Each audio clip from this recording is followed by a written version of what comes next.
Hello बच्चों, क्या हाल चाल। बड़े एकदम। तो आशा करता हूँ कि आपकी तैयारी बहुत अच्छी चल रही होगी। ठीक है, तो जैसा कि आप थंबनेल लेके वीडियो के अंदर आए होंगे, आपको पता चल ही होगा। अपन इसके अंदर जो बोर्ड का मॉडल पेपर आता है फिजिक्स का 2024 का, वो डिस्कस करने वाले हैं पूरा।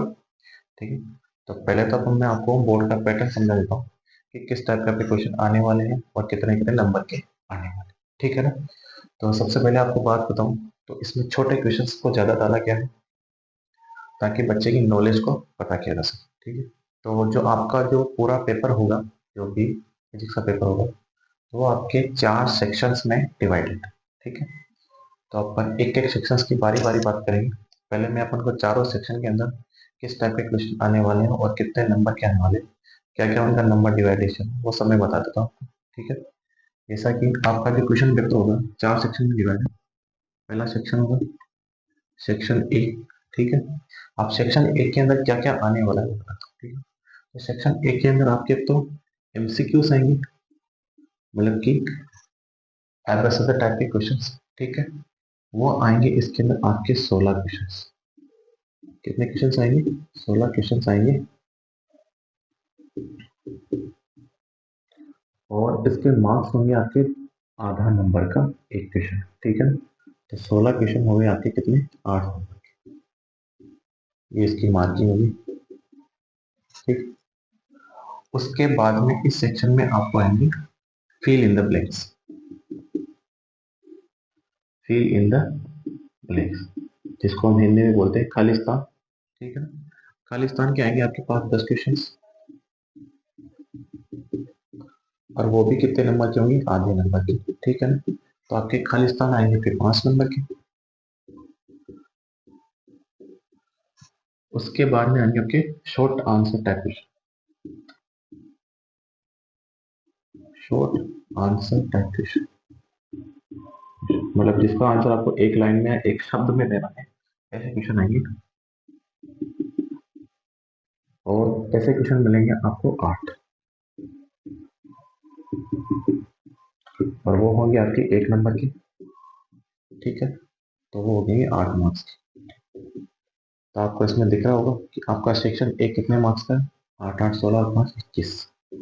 21 मार्क्स का आपका सेक्शन ए, मतलब देखा जाए तो सबसे बड़े मार्क्स का सेक्शन ही अपना सेक्शन ए है। ठीक है, उसके बाद अपन बात करते हैं सेक्शन बी की। ठीक है, तो सेक्शन बी में आपके लघुतात्मक क्वेश्चन आएंगे। कैसे क्वेश्चन आएंगे? लघुतात्मक प्रश्न। ठीक है, और प्रत्येक में कितने क्वेश्चन आएंगे आपके पास? 12 क्वेश्चन, और प्रत्येक क्वेश्चन होगा आपका 1.5 नंबर का। ठीक है ना, तो आपके 12 क्वेश्चन हो जाएंगे आपके 18 नंबर। ठीक है, इसके बाद में आता है आपका सेक्शन सी। इसमें आपके आएंगे थोड़े बड़े क्वेश्चन। ठीक है, लघुतात्मक से भी बड़े क्वेश्चन आएंगे। बड़ा क्वेश्चन जैसे डेरिवेशन हो गया, या कोई बड़ा न्यूमेरिकल आ गया, इस टाइप के क्वेश्चन आएंगे। ठीक है ना, इसको बोल सकते हैं आप अति लघुतात्मक। अति लघुतात्मक प्रश्न। ठीक है, और ये आएंगे आपके 3 क्वेश्चंस। कितने क्वेश्चंस आएंगे आपको? 3 क्वेश्चंस आएंगे। प्रत्येक क्वेश्चन आपके 3 नंबर का होगा, तो आपके 3 क्वेश्चन हो जाएंगे आपके 9 मार्क्स के। कितने मार्क्स हो गए? 9 मार्क्स। ठीक है, उसके बाद अपन बात करते हैं सेक्शन डी की। तो सेक्शन डी के अंदर आपके आएंगे निबंधात्मक क्वेश्चन। ठीक है, आंसर टाइप निबंधात्मक प्रश्न। ठीक है, और ये क्वेश्चन आएंगे आपके केवल 2। इनमें आपको ऑप्शंस भी मिलेंगे। ठीक है, मतलब अथवा में भी इसके अंदर क्वेश्चन आएगा। 2 क्वेश्चन आएंगे, दोनों 4 नंबर के होंगे। तो टोटल में कितने नंबर हो गए? 8 मार्क्स का हो जाएगा। तो इस प्रकार से आपका संपूर्ण पेपर होगा 56 मार्क्स का। ठीक है, तो कुल मिला के आपको दिख ही रहा होगा कि जो आपके बड़े क्वेश्चन वो तो केवल 2 और 3 5 ही क्वेश्चन बड़े आएंगे। बाकी सारे क्वेश्चन आपके छोटे छोटे क्वेश्चन। तो छोटे क्वेश्चन पर विशेष फोकस दे रहा हूँ। अब मैं बारी बारी एक एक सेक्शन को उठाता हूँ और सब क्वेश्चंस को अपन बात करते हैं, ठीक है ना। पहले अपन बात करेंगे सेक्शन ए की, इसका आप स्क्रीनशॉट ले लेना।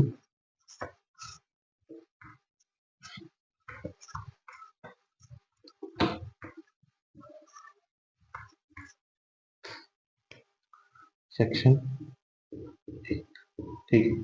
सबसे पहले अपन बात करेंगे एमसीक्यूज की। तो आप एक काम करें, अगर आपके पास मॉडल पेपर है तो आप उस मॉडल पेपर को निकालें, या फिर मैं आपको क्वेश्चन बोल के बता दूंगा, ठीक है।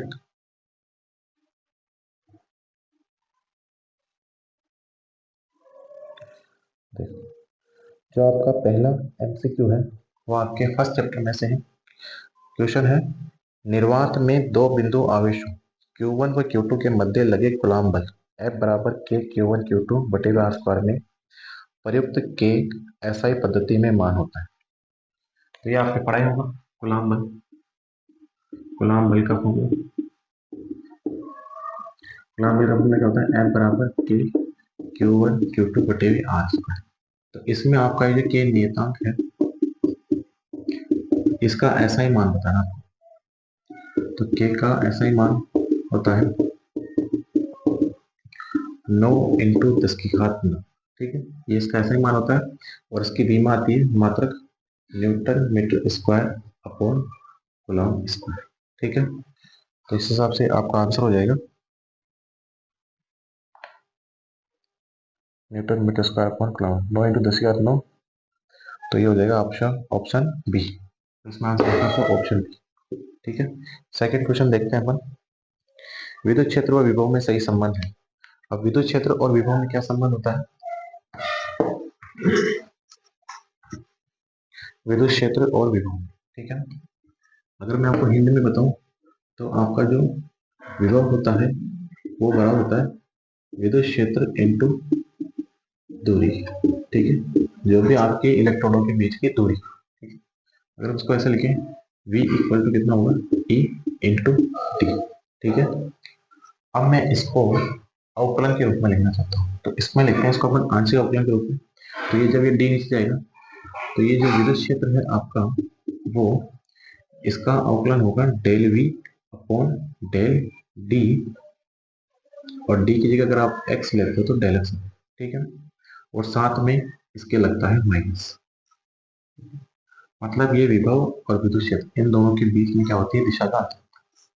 तो ई बराबर होता है आपका minus K del V upon del X. ये इसका एक्स के सापेक्ष v का आंशिक अवकलन होता है, ठीक है।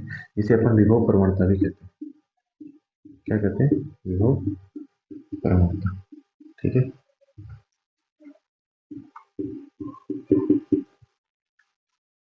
तो इसका आंसर हो जाएगा आपके पास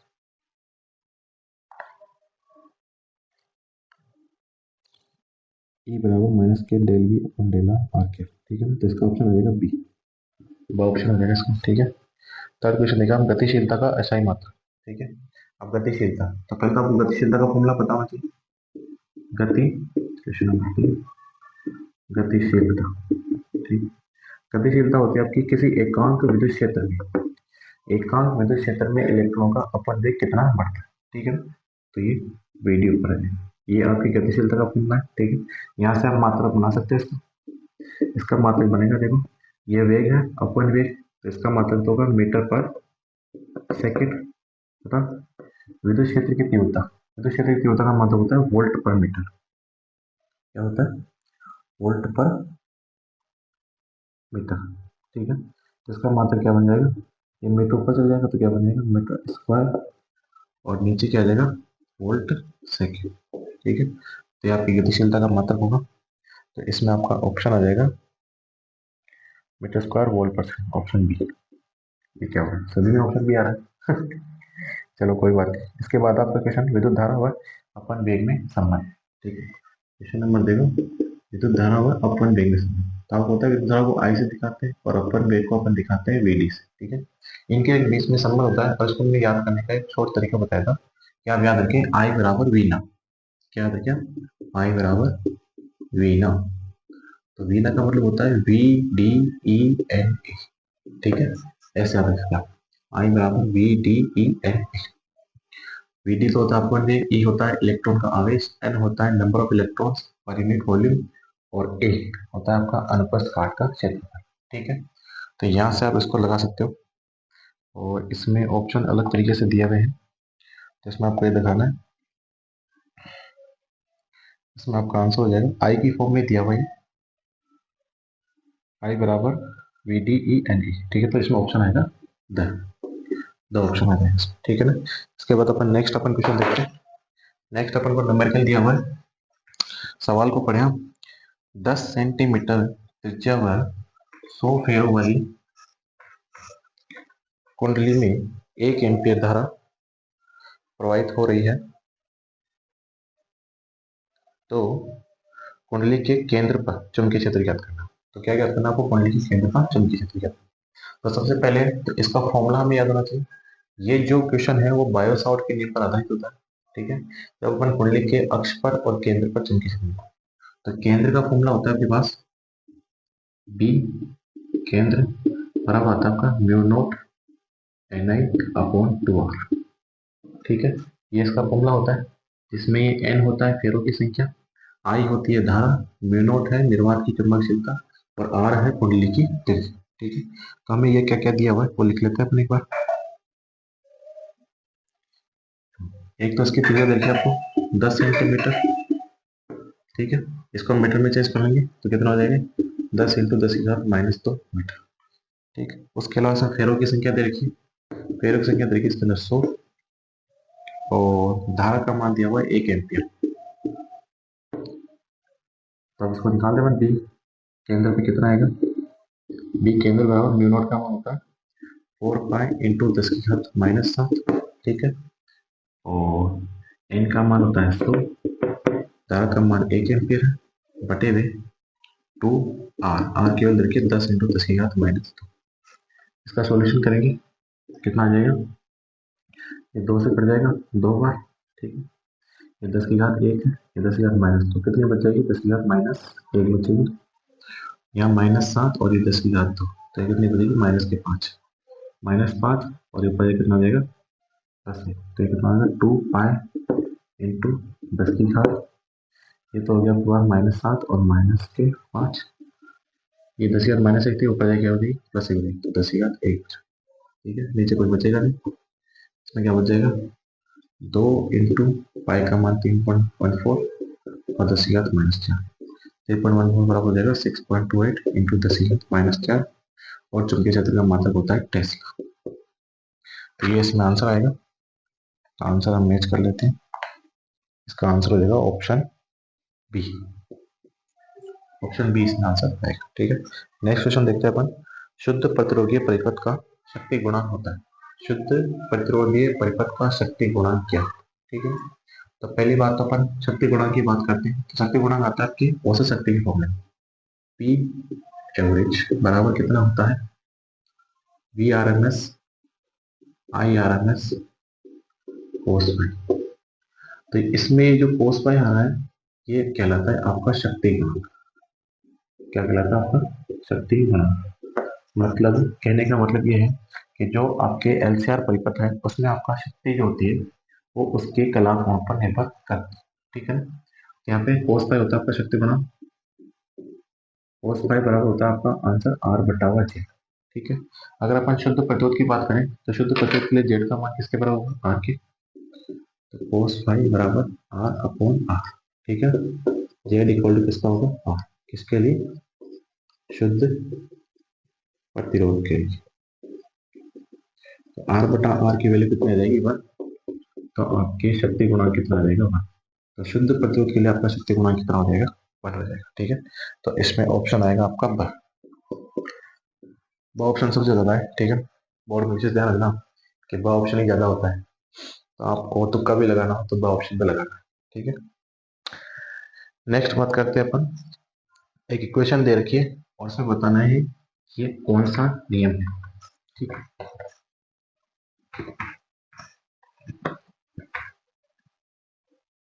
ये है आपका क्वेश्चन नंबर 7 एमसीक्यू। क्वेश्चन दिया हुआ है, समाकलन दिया हुआ है, रेखा समाकलन बी सदिश डॉट डीएल सदिश बराबर mu naught IC plus epsilon naught D phi E upon D T. ठीक है, ये समीकरण दे रखी है और आपको पूछा है कि कौन सी समीकरण। तो ये तो आपको दिखाया होगा, ये कौन सी समीकरण, ये है आपकी एम्पियर मैक्सवेल समीकरण। ठीक है, जो एम्पियर मैक्सवेल समीकरण है वो एक तरह से विस्थापन धारा को बताती है। एम्पियर के परिपति नियम में कुछ त्रुटि थी, उसका सुधार करके एम्पियर ने एम्पियर मैक्सवेल समीकरण बनाई थी। ठीक है, तो ये आपकी कौन सी समीकरण, एम्पियर मैक्सवेल समीकरण, एम्पियर मैक्सवेल समीकरण। ठीक है, उसके अलावा आपको तीन ऑप्शन दे गए एम्पियर नियम को। तो एम्पियर का जो नियम था उसमें केवल आपकी चालन धारा आती है, वो होता है बी सदिश डॉट डीएल सदिश बराबर म्यू नॉट, क्या हो जाता है, केवल आईसी आती है। ठीक है, ये कौन सा नियम है, एम्पियर का नियम। उसके अलावा आपको दिया हुआ है मैक्सवेल नियम। मैक्सवेल में केवल आपकी विस्थापन दर आती है। अगर आप केवल मैक्सवेल नियम लेते हैं तो मैक्सवेल नियम में केवल आपकी विस्थापन दर आती है आईडी। आईडी का फॉर्मूला होता है epsilon naught D phi E upon D T. ठीक है, उसके अलावा फेराडे का नियम। तो फेराडे का नियम बताता है आपके प्रेरित त्वरक बल। फेराडे का नियम कि किसी भी कुंडली के चुंबकीय फ्लक्स में परिवर्तन की दर उसमें प्रेरित त्वरक बल के समानुपाती होती है। तो साथ में लगता है माइनस साइन, और अगर फेराडे की संख्या n है तो n है। ठीक है, तो आपका आंसर हो जाएगा एम्पियर मैक्सवेल समीकरण, जो कि ऑप्शन डी। ठीक है, नेक्स्ट अपन बात करते हैं अगले क्वेश्चन की। एक उत्तल दर्पण दिया हुआ है आपको, इसकी फोकस दूरी दे रखी है 14 सेंटीमीटर, तो इसकी वक्रता त्रिज्या होगी। तो बहुत ही सिंपल क्वेश्चन है और सभी को आता भी होगा। वक्रता त्रिज्या और फोकस दूरी में एक संबंध होता है, ये सवाल उसी से होगा। ठीक है, जो वक्रता त्रिज्या होती है आर, वो फोकस दूरी की क्या होती है, दुगनी होती है। ठीक है, अब इसमें आपको फोकस दूरी दे रखी है 14 सेंटीमीटर। फोकस दूरी दे रखी है आपको कितनी, 14 सेंटीमीटर दे रखी है। और इसमें एक विशेष ध्यान रखना, आपको दर्पण कौन सा दिया हुआ है।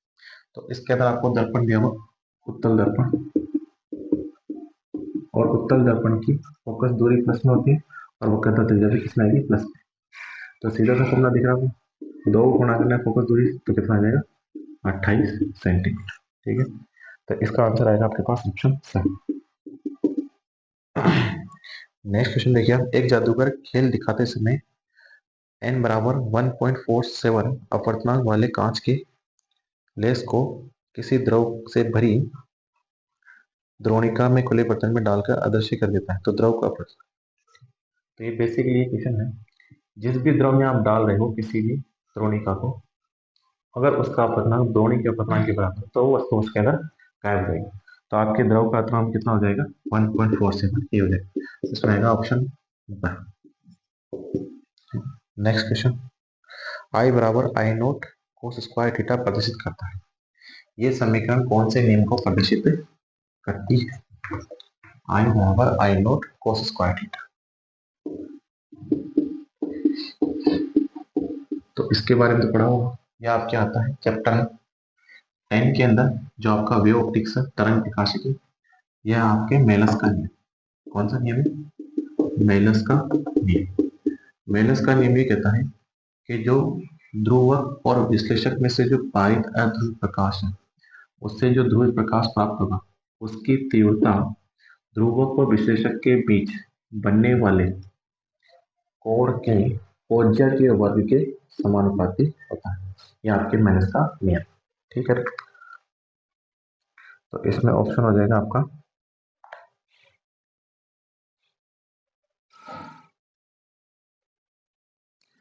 ऑप्शन है मेलस का ऑप्शन। ठीक है, इसके अलावा जो ऑप्शन दिया आपको स्नेल का नियम। तो स्नेल का नियम होता है बेटो, जो अपवर्तन का दूसरा नियम, स्नेल का नियम, आपतन कोण के ज्या तथा अपवर्तन कोण के ज्या का अनुपात नियत होता है, उस नियत राशि को अपन क्या कहते हैं, अपवर्तनांक कहते हैं। ठीक है, और उसके अलावा ब्रूस्टर का नियम है, वो आपके सिलेबस में है इसका, और रेले जीन का नियम, ये भी आपके सिलेबस में नहीं है। ठीक है, उसके बाद अपन करते हैं आइंस्टाइन का प्रकाश द्रुत समीकरण। ऑप्शन में बताना है कि आइंस्टाइन का प्रकाश द्रुत समीकरण कौन सा। तो पहले तो आपको ये पता होना चाहिए कि जो आइंस्टाइन का प्रकाश द्रुत समीकरण है वो किस चीज को दिखाता है। ठीक है ना, आइंस्टाइन के प्रकाश समीकरण पर प्रकाश द्रुत प्रभाव को पढ़ते हैं। ठीक। जब भी कोई प्रकाश प्रभाव होता है तो उसमें क्या होता है, कोई आपतित प्रकाश किसी धातु पृष्ठ पे गिरता है, जैसा कि इसका डायग्राम होता है। ये आपतित प्रकाश है, ये किसी धातु पृष्ठ पे गिरा है, ये आपकी धातु पृष्ठ। तो इस धातु पृष्ठ से क्या होता है, इलेक्ट्रॉन निकलना, इलेक्ट्रॉन उत्सर्जन स्टार्ट हो जाता है। ठीक है। अब इसमें प्रकाश जो समय क्या बताती है कि जो भी आपने प्रकाश की ऊर्जा दी है, आपतित प्रकाश की ऊर्जा, इस आपतित प्रकाश की ऊर्जा से दो काम होते हैं। एक तो क्या होता है कि ये जिस भी धातु पृष्ठ पे गिरेगी तो उससे इलेक्ट्रॉन बाहर निकाले। ठीक है। तो जो इलेक्ट्रॉन जब बाहर निकलते हैं उसमें जो ऊर्जा आवश्यक होती है उसे कहते हैं अपना कार्यफलन। क्या कहते हैं उसको, कार्यफलन। प्लस इसके बाद में ये इलेक्ट्रॉन को गति भी कराते हैं। ठीक है। तो ये कार्यफलन और प्लस ये ऊर्जा किस काम में आएगी, आपकी अधिकतम गति ऊर्जा, इलेक्ट्रॉन की अधिकतम गति ऊर्जा में काम। तो आपकी ऊर्जा को दिखाते हैं ई, और कार्यफलन को दिखाते हैं आई नोट से, प्लस अधिकतम ऊर्जा को दिखाएंगे के मैक्सिमम से। इन तीनों के फॉर्मूले होते हैं। ई का फॉर्मूला होता है एच न्यू, जो कि फोटोन की ऊर्जा होती है, क्योंकि इसमें प्रकाश को परखड़ीय प्रकृति में मानते हैं। इसके बाद में फाई नोट, फाई नोट जो होता है आपका एच न्यू नोट, जहाँ न्यू नोट क्या होती है, आपकी दहली आवृत्ति होती है, प्लस के मैक्सिमम। आप चाहो तो उसको के मैक्सिमम भी लिख लो, और चाहो तो इसको 1/2 एम वी मैक्सिमम का। तो ये आपकी आइंस्टाइन की प्रकाश जो समीकरण होती है। तो इसमें देख लेते हैं ऑप्शन में क्या दिया हुआ है आपको।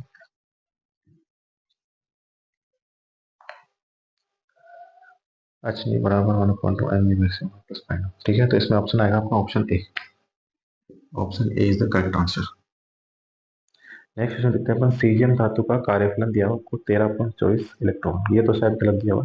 सीजियम धातु का वैसे कार्यफलन होता है 2.14 इलेक्ट्रॉन। ठीक है। तो इसकी आपको क्या निकालनी है, दहली आवृत्ति निकालनी है। तो इसमें आपको कुछ भी नहीं करना, कार्यफलन का फॉर्मूला लगाना है। जैसे मैं बताता हूँ, सीजियम धातु का कार्यफलन होता है सी एस, सी एस का कार्यफलन, सीजियम धातु का कार्यफलन होता है 2.14 इलेक्ट्रॉन। ठीक है। इसको दिखाते हैं फाइन नोट से। अब हमें फाइन नोट का फॉर्मूला बताना चाहिए। फाइन नोट बराबर होता है आपका H new note. Fine note बराबर क्या होता है आपका, एच न्यू नोट होता है। एच यहाँ पे प्लांक स्थिरांक होता है, और न्यू नोट होती है आपकी दहली आवृत्ति। हमें निकालना भी इसके अंदर दहली आवृत्ति। तो न्यू नोट बराबर कितना हो जाएगा, फाइन नोट बटा एच। यहाँ पे फाइन नोट की वैल्यू रखेंगे तो फाइन नोट की वैल्यू देखिए तो 2.14। अब ये जो आंसर है आपको इलेक्ट्रोवोल्ट में दिया, इसको पहले आपको जूल में चेंज करना पड़ेगा। जूल में चेंज करने के लिए इसको इलेक्ट्रॉन से मल्टीप्लाई, तो कितना हो जाएगा 1.6 इंटू 10⁻⁻⁹ बटे एच की वैल्यू रखनी है। एच की वैल्यू होती है आपकी 6.626 इंटू 10⁻⁻34। ठीक है। यहाँ पे आप काम कर सकते हो, इसके पॉइंट से इन दोनों के पॉइंट हटा सकते हो। इसके अलावा इस पावर को ऊपर भी देंगे तो कितना हो जाएगा 214 इंटू 16 बटे में 6636। ये कितना हो जाएगा 10 की घात -19 और जाके प्लस कर देगा, -19 प्लस 34। और अगर आप इसको काटते हैं तो इतना काम तो आप कर लेना, और आंसर देख लेना आप कितना आंसर मिलता है। ठीक है। नेक्स्ट क्वेश्चन देखो। कैलकुलेशन तो आप ही करो, मैं थोड़ी करूँगा। फिजिक्स का पेपर करा गणित का थोड़ी कराया। उसके बाद में क्वेश्चन है, हाइड्रोजन परमाणु की nवीं कक्षा की त्रिज्या समानुपाती होती है। अब देखो, जो त्रिज्या का फॉर्मूला होता है हाइड्रोजन परमाणु के लिए वो क्या होता है, तो आपको विशेष का फॉर्मूले तो याद ही रखने चाहिए। त्रिज्या का फॉर्मूला मैं बताता हूँ। आर एन का फॉर्मूला क्या होता है, आर एन बराबर होता है आपका 0.529, जो कि आपकी भौत त्रिज्या का मान एन स्क्वायर बटा जेड एंगस्ट्रॉम। ठीक है। अब अगर अपन केवल हाइड्रोजन की बात करते हैं तो हाइड्रोजन के लिए जेड का मान कितना होता है, और हाइड्रोजन जेड कितना होता है आपका 1 होता है। तो ये कितना हो जाएगा, आर एन बराबर 0.529 एन स्क्वायर एन। ठीक है। यहाँ से आपको दिख रहा है जो आर एन वो समानुपाती होगा किसके, एन। ठीक है। इसका मतलब आपका ऑप्शन आ जाएगा इसके अंदर ऑप्शन है। ठीक है, एक परमाणु द्रव्यमान मात्रा के समतुल्य ऊर्जा होती है। आपको पता है एक एएमयू की कितनी ऊर्जा होती है? एक एएमयू बराबर होता है आपका 931.5 मेगा इलेक्ट्रॉन वोल्ट। याद कर ले, इसको रट ले, और ये आपके क्वेश्चन में काम आएगा जब आप वो क्या बोलते हैं इसको,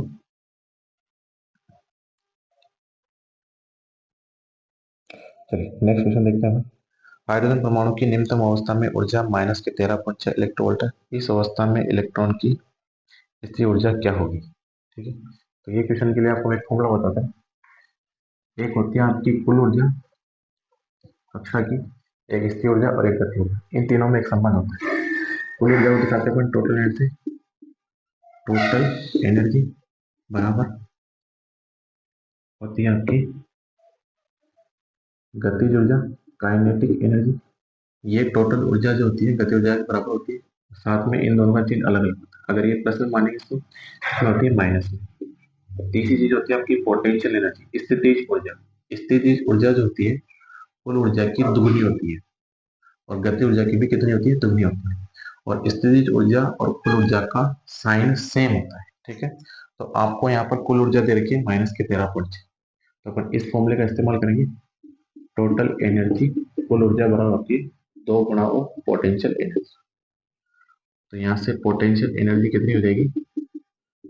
टोटल एनर्जी बटा हुआ 2। ठीक है, तो कुल ऊर्जा आपको दे रखी है माइनस के 13.6 इलेक्ट्रॉन वोल्ट। एक मिनट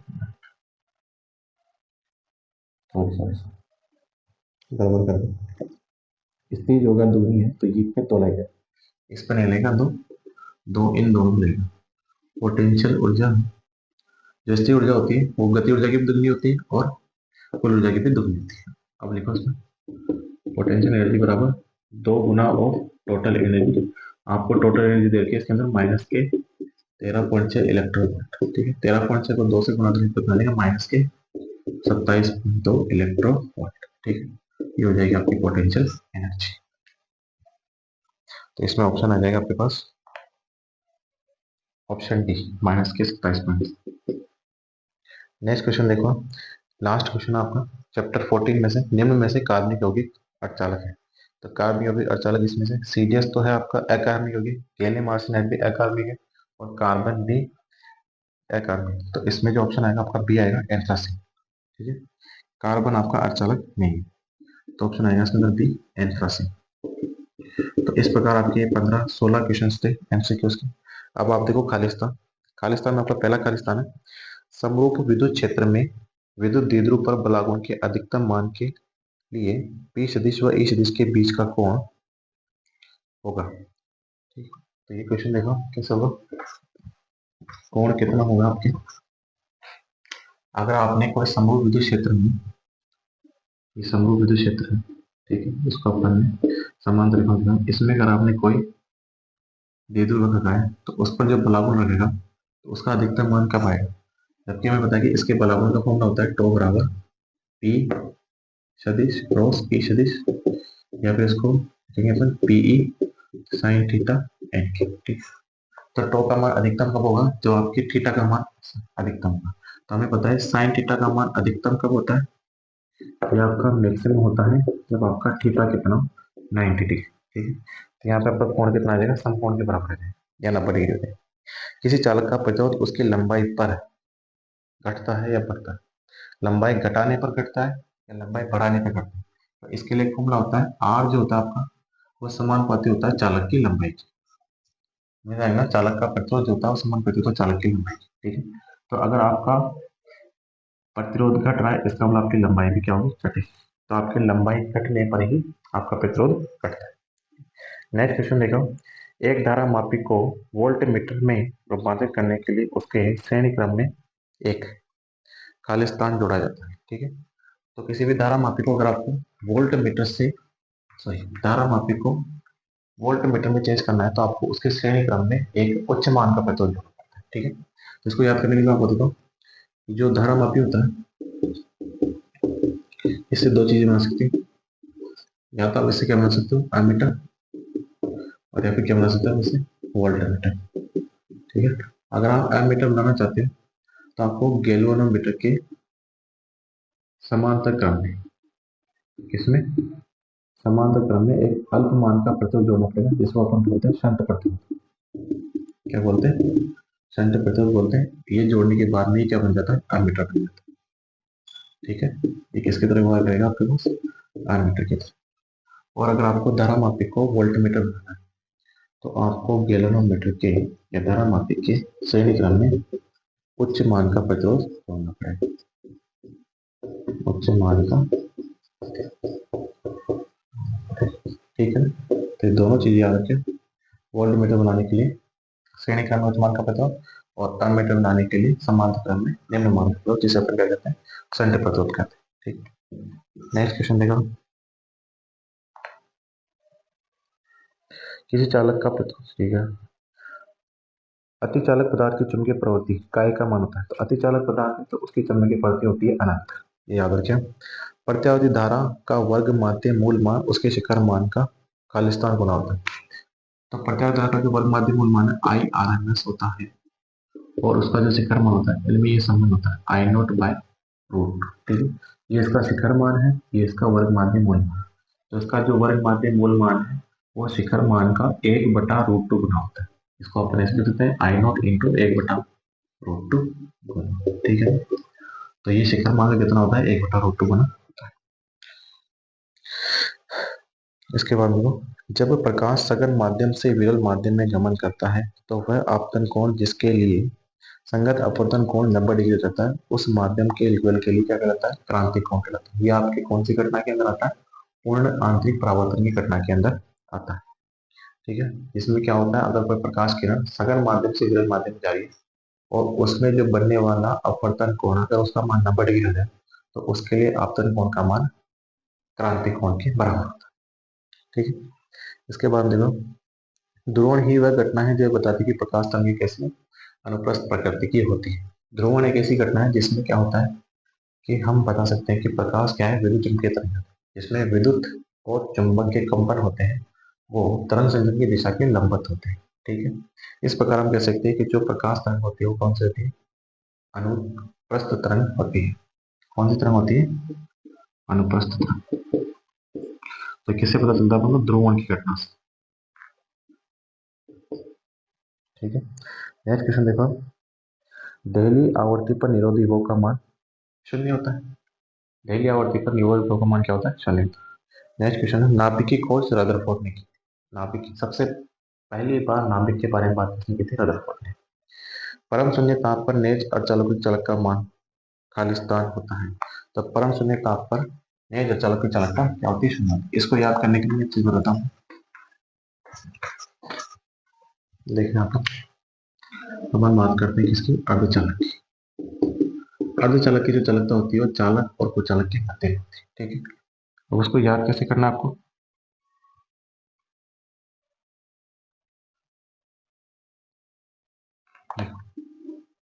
दो बातें।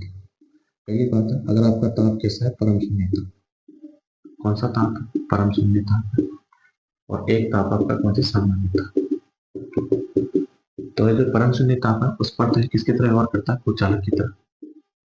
और सामान्य ताप है किसी तरह व्यवहार करता है? चालक की तरह व्यवहार करता है। ठीक है ना? तो कुचालक की जो चालकता है वो क्या होती है? शून्य होती है। नगण्य चालकता होती है, और इसकी चालकता क्या होती है? अनंत होती है। ठीक है, तो इस प्रकार आप याद कर सकते हो कि अगर परम शून्य ताप है तो उसकी चालकता का मान क्या हो? शून्य हो। अब अपन बात करते हैं शॉर्ट आंसर टाइप क्वेश्चन की। ठीक है, ये हो गया आपकी खालिस्तान। अब बात करेंगे अपन शॉर्ट आंसर टाइप क्वेश्चन। तो इसके अंदर आप पहला क्वेश्चन देखो, 8 क्वेश्चन आएंगे इसके अंदर आपका। फर्स्ट क्वेश्चन है, किसी एकांक धनावेश के लिए समविभव पृष्ठ बनाइए। तो आपको बताया होगा जो एकांक धनावेश है प्लस क्यू होती है, तो इससे जो आपकी विद्युत बल रेखा निकलती है वो इसके बाहर निकलती है। कैसे निकलती है? इसके बाहर निकलती है। ये क्या है? आपकी विद्युत बल है। अब इन विद्युत बलकों से समान दूरी पर जो बिंदु है, समान दूरी पर जितने भी बिंदु है उन सबको मिलाने वाला एक स्फीयर गोला आपके समविभव पृष्ठ को प्रदर्शित करे। ठीक है, तो जब भी आप धनावेश बनाओ तो इसके चारों तरफ जो गोला बनेगा वो आपके समविभव पृष्ठ दिखाएगा। समविभव पृष्ठ कुछ भी नहीं होता, ऐसा पृष्ठ जिसके दो बिंदुओं के मध्य विभवांतर क्या हो, शून्य हो, या किसी आवेश को इस पृष्ठ पर चलाने के लिए किया गया कार्य क्या हो, शून्य हो, तो आपका क्या कहलाता है, समविभव पृष्ठ कहलाता है। नेक्स्ट क्वेश्चन देखो, अर्धचालक के लिए प्रतिरोधकता व ताप के मध्य ग्राफ बनाइए। तो देखो ग्राफ कैसे बनेगा, पहले इसको एक इक्वेशन समझनी पड़ेगी। हमें ग्राफ बनाना है अर्धचालक के लिए, वो भी किसका,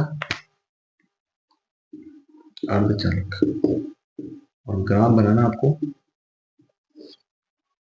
ताप व प्रतिरोधकता की,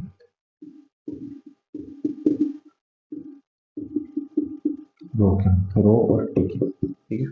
तो इसके लिए आपको एक फॉर्मूला याद रखना पड़ेगा, रो बराबर M upon N E square tau बार, ठीक है। अब इस फॉर्मूले में देखो क्या क्या चीजें, एम तो होगा आपके आवेश का द्रव्यमान जो भी होगा आवेश इलेक्ट्रॉन जैसे, एन है नंबर ऑफ आवेश वाहक, मतलब जो भी इलेक्ट्रॉन है या होल है उनके वाहकों की संख्या, ई होगा इलेक्ट्रॉन पर आवेश, और टू होगा आपका विषार्थिका, औसत विषार्थिका, ठीक है। अब हम बात करते हैं, देखो अगर आप ताप बढ़ाते, क्या करते हैं, ताप अगर आप बढ़ाते हो तो जैसे आप ताप बढ़ाओगे तो अर्धचालक में इलेक्ट्रॉन और होल की संख्या बढ़ जाती है, ठीक है। तो जब आप टेम्परेचर इंक्रीज करोगे तो आपके एन का मान बढ़ जाए, साथ ही साथ जब आप ताप बढ़ाते हो तो इन चालकों के मध्य क्या होती है, चालकों के जो इलेक्ट्रॉन और होल है इनके बीच में टक्करों की संख्या भी बढ़ जाती है, और जब टक्कर बढ़ती है तो दो टक्करों के बीच में जो लगने वाला समय है विशाल काल, उसका मान घट जाता है, तो आपके टो का मान क्या हो जाएगा, घट जाएगा, ठीक है। तो नंबर ऑफ इलेक्ट्रॉन होल तो बढ़ेंगे, उससे प्रतिरोध का मान क्या होगा, कम होगा, और टो का मान घटेगा, इससे प्रतिरोध का मान क्या होगा, बढ़ेगा, ठीक है। ये मान घटेगा तो ये मान क्या होगा, बढ़ेगा। लेकिन क्या होता है कि इसमें जो नंबर ऑफ बहुत जो भी आवेश वाहक है, जो आपके चार्ज कैरियर्स हैं, उनकी संख्या क्या होती है, बहुत ज्यादा होती है, इसलिए इसका ये जो वाला जो प्रभाव, विशाल काल वाला प्रभाव, वो डोमिनेंट नहीं होता है, प्रभावी नहीं होता है। प्रभावी इसमें कौन होता है, नंबर ऑफ चार्ज कैरियर्स होता है, ठीक है। तो इस वजह से क्या होता है, आपके इसके बढ़ने की वजह से आपकी प्रतिरोधकता घटती है। तो जैसे जैसे आप ताप बढ़ाओगे तो नंबर ऑफ चार्ज कैरियर्स बढ़ेंगे और आपकी प्रतिरोधकता क्या होगी, घटेगी, तो कुल मिला के आपकी रो का मान क्या होगा, घटेगा। तो इसका ग्राफ बनेगा इस टाइप, जैसे जैसे आप ताप बढ़ाते हैं आपकी प्रतिरोधकता का मान धीरे धीरे एक्सपोनेंशियली बढ़ता है, ठीक है। इस टाइप से इसका ग्राफ बनेगा। नेक्स्ट क्वेश्चन देखो,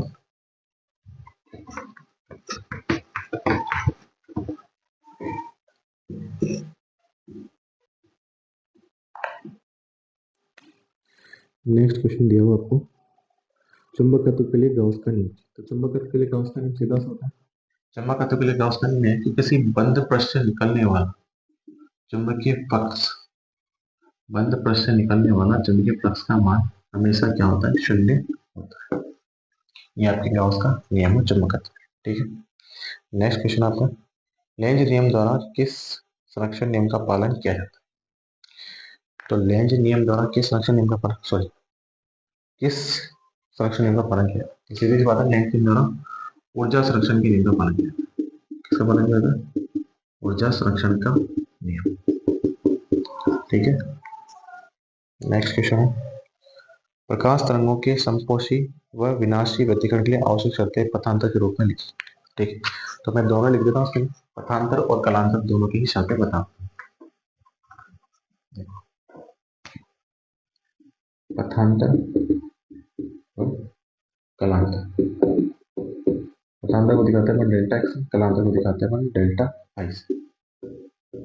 अब इसमें एक चीज देखो, एक चीज तो होती है समपोषी व्यतिकरण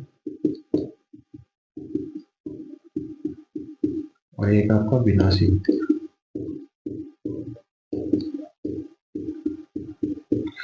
समपोषी व्यतिकरण का पथांतर होता है आपका एन लेम्डा, कितना होता है, एन लेम्डा, और समपोषी व्यतिकरण का कलांतर होता है आपका पाई का समवर्ग, मतलब कि 12, ठीक है। विनाशी व्यतिकरण का आपका पथांतर होता है 2n+1 लेम्डा बाई 2, और कलांतर होता है आपका पाई का विषम, मतलब कि 2n+1 पाई, ठीक है। तो ये दोनों कंडीशन याद रखें समकोशी व्यतिकरण के लिए और विनाशी व्यतिकरण के कलांतर और पथांतर, ठीक है। नेक्स्ट क्वेश्चन देखते हैं अपन, फोन जल्दी बंद हो जाता है। प्रकाश विद्युत प्रभाव को परिभाषित करें। तो प्रकाश विद्युत प्रभाव क्या परिभाषित करेंगे? क्या होता है प्रकाश विद्युत प्रभाव? जब किसी धातु पृष्ठ पर कोई आपतित प्रकाश आपतित होता है, मतलब निश्चित मात्रा का आपतित प्रकाश आपतित होता है, तो उसमें से क्या होते हैं, धातु पृष्ठ से इलेक्ट्रॉन निकलना प्रारंभ हो जाता है। इस घटना को क्या कहते हैं? प्रकाश प्रभाव कहते हैं। ठीक है, नेक्स्ट क्वेश्चन है, ताप नाभिकीय संलयन के लिए आवश्यक दो शर्तें कौन सी हैं?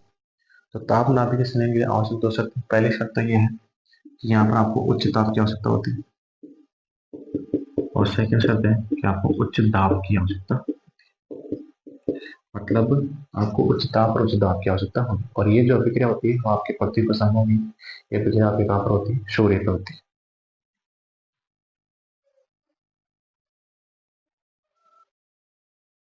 नेक्स्ट क्वेश्चन देखिए,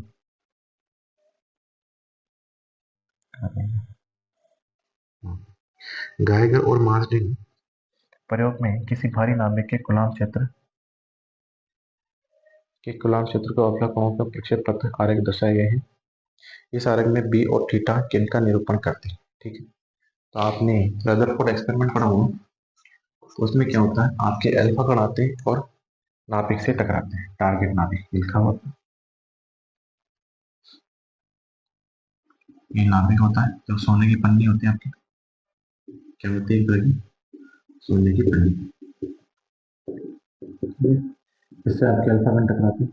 ये अल्फा कण का प्रक्षेपण दिया हुआ, ऐसे अल्फा कण आते हैं, और जो जो दूर दूर आते जाते हैं तो उनका प्रक्षेपण ऐसा, वो क्या होता है? विक्षेपित हो जाते हैं। ठीक है, तो आपको इसके अंदर ये बताना है, एक चीज तो एक चीज होती है बी, और एक ये जो एंगल बन रहा है, ये दोनों चीज क्या होती है? ठीक है, तो बी तो होता है आपका संघट्ट प्राचल, बी क्या होता है आपका? संघट्ट प्राचल, और थीटा होता है आपका प्रकीर्णन। ठीक है, तो ये था आपका सेक्शन ए, इसके सारे क्वेश्चन मैंने आपको बताए। इस टाइप के आपके क्वेश्चन आने वाले, बड़ा ही इजी पेपर होता है, कोई दिक्कत नहीं आएगी, बस आप अपनी तैयारी बेस्ट रखें, कोई दिक्कत नहीं। ठीक है, अब अपन बात करेंगे सेक्शन बी की।